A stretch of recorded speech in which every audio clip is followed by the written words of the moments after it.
नमस्कार फ्रेंड्स, मैं पूनम गुप्ता आप सबका स्वागत करती हूँ आपका अपने YouTube चैनल पूनम के गीत संगीत में। फ्रेंड्स, आज मैं बहुत ही प्यारा सोहर गीत गाने जा रही हूँ। अगर आपको यह सोहर गीत पसंद आए तो आप हमारे चैनल को प्लीज़ सब्सक्राइब ज़रूर कर लीजिए और हमें सपोर्ट ज़रूर करें और कमेंट में हमें ज़रूर बताएं कि आपको हमारा यह सोहर कैसा लगा। तो चलिए स्टार्ट करते हैं।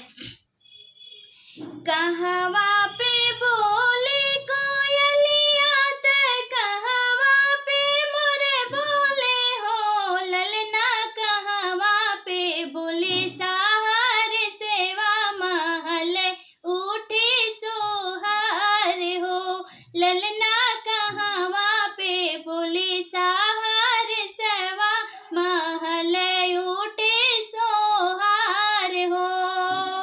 कहवा पे बोले कोयलरिया ते कहवा पे मोरे बोले हो ललना, कहवा पे बोले सहार सेवा महल उठे सोहार हो ललना, कहवा पे बोले सहार सेवा महल उठे सोहार हो।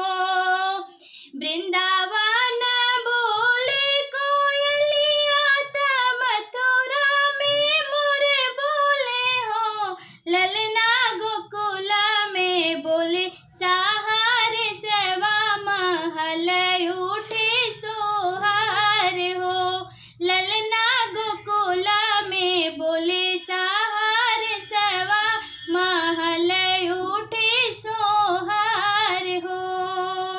कहवा पे बोले कोयलरिया त कहवा पे मोरे बोले हो ललना, कहवा पे बोले सहार सेवा महल उठे सोहार हो ललना, कहवा पे बोले सहार सेवा महल उठे सोहार हो।